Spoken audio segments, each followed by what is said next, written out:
अस्सलाम वालेकुम रहमतुल्लाहि व बरकातुहू। नाजरीन, आप कैसे हैं? उम्मीद करता हूँ आप खैर वाफियत से होंगे, जहाँ पर भी होंगे खुश भी होंगे और अपने अहले खाना के साथ महफूज भी होंगे।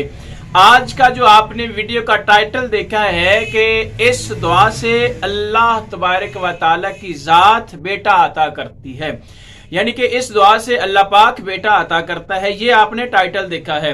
तो आपने वीडियो बिल्कुल ठीक आपने क्लिक की है, लेकिन आपसे इल्तमास है कि इसको छोड़ना नहीं है, थोड़ा सा सुन लें और उसके बाद मैं आपको दुआ बताता हूँ। साथ ही ये दुआ जो है ये आम कोई दुआ नहीं है, ये दुआ वलियों ने की है और उसके बाद ताबाइन ने की है, तबा ताबाइन ने की है, सहाबा कराम, अंबिया कराम और इवन के जद्दुल अंबिया सब ने ये दुआ की है।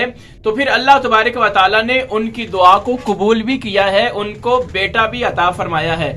लेकिन मैं ये बताना चाहता हूँ उस दुआ से कबल कि कुछ लोग ऐसे होते हैं कि जिनके पास बेटियां ही बेटियां हैं, उनके पास बेटा नहीं है, उनकी ख्वाहिश होती है कि अल्लाह तबारक व तआला की ज़ात उनको बेटा अता फरमाए। और कईयों के पास तो औलाद ही नहीं है, वो हैं बेचारे बे औलाद है, उनके पास औलाद नहीं है। तो इस हवाले से भी आपने ठीक क्लिक किया है, आपने वीडियो को छोड़ना नहीं है, आखिर तक इसको सुनना है। मैं इंशाल्लाह दुआ बताने वाला हूँ और तरीकाकार बताने वाला हूँ कि कैसे आपने वो दुआ मांगनी है, और ये भी बताने वाला हूँ कि किस नबी की वो दुआ है जिन्होंने वो दुआ की है। तो लिहाजा जिसके पास औलाद है वो किसी दूसरे को ताना ना दे कि उसके पास औलाद नहीं है। हो सकता है कोई औरत में मसला हो, लड़की में मसला हो या लड़के में मसला हो, किसी को ताना ना दिया करें। ये याद रखें, जिसने आपको औलाद दी है ना वो आपसे वापस भी ले सकता है। किसी को ताना ना दिया करें, ये अल्लाह तबारक व तआला की तरफ से होती है। बाद का बीमारी भी होती है, मर्द में बाद का होती है, बाद का औरत में होती है, तो उनको मेडिसिन अपनी करनी चाहिए। अगर आप इस हवाले से मुझसे भी राब्ता करना चाहते हैं तो मैं भी आपको बता सकता हूं। मेरे पास भी पहले 3 साल औलाद नहीं थी, तो मैंने जहां से मेडिसिन ली थी, मैं खुद मेडिसिन नहीं देता हूं, मैंने जहां से ली थी वहां पे आपको मैं रिकमेंड कर दूंगा, तो आप मुझसे राब्ता कर सकते हैं इस हवाले से भी। तो आइए उस दुआ की तरफ बढ़ते हैं कि जो दुआ करने से अल्लाह तबारक व तआला की ज़ात बेटा अता फरमाती है, और वो दुआ जो है अंबिया कराम ने की है और जद्दुल अंबिया ने की है। तो उससे कबल आपसे इल्तमास ये है, छोटी सी रिक्वेस्ट है कि आप चैनल को जरूर सब्सक्राइब कर दें और बेल आइकन को दबा दें, ताकि आपके पास हर किस्म की वीडियो, बल्कि हर किस्म की जो मैं अपलोड करता हूं वो कुरान और हदीस के मुताबिक ही होती है, आपके पास इंशाल्लाह पहुंचती रहेगी। तो आइए बढ़ते हैं उस दुआ की तरफ। पारा नंबर है 23 पारा नंबर 23 है और सूरत है अस्साफात, और उसकी जो आयत नंबर है वो मैं आपको बताने के लिए जा रहा हूं। उसकी आयत नंबर है 100 ये वाली आयत है। आयत में आपके सामने पढ़ देता हूं।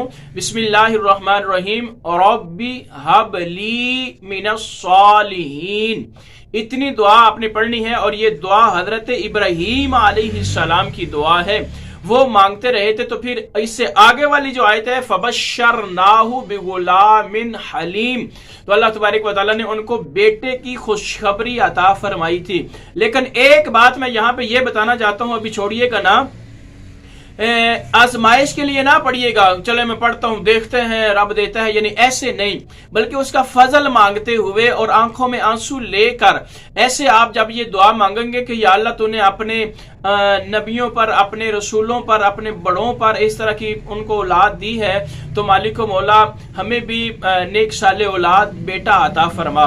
तो यकीन करें आप इस फजल समझते हुए, रब की नेमत समझते हुए मांगेंगे। आजमाए समझ के नए नए इम्तिहान है, चले देखते हैं अब रब देता है कि नहीं। लामा साहब ने बताया था भाई ऐसे काम नहीं होते, लेकिन मांगने का कोई तरीका होता है। उस तरीके से आप वुजू करके, नवाफिल पढ़ के, रब की बारगाह में चंद सजदे करके اس کے بعد آپ جب ہاتھ اٹھا کے تو اول آخر درود پاک پڑھ کے یہ دعا کریں گے ربی حب لی من الصالحین، تو یقیناً اللہ تبارک و تعالیٰ کی ذات آپ کو بیٹا عطا فرما دے گی۔ تو میں امید کرتا ہوں آپ کو ویڈیو پسند آئی ہوگی۔ دوبارہ پھر وہی ریکویسٹ ہے کہ آپ چینل کو ضرور سبسکرائب کر دیجئے گا اور بیل آئیکن کو بھی دبا دیجئے گا۔ بہت شکریہ۔ السلام علیکم ورحمۃ اللہ۔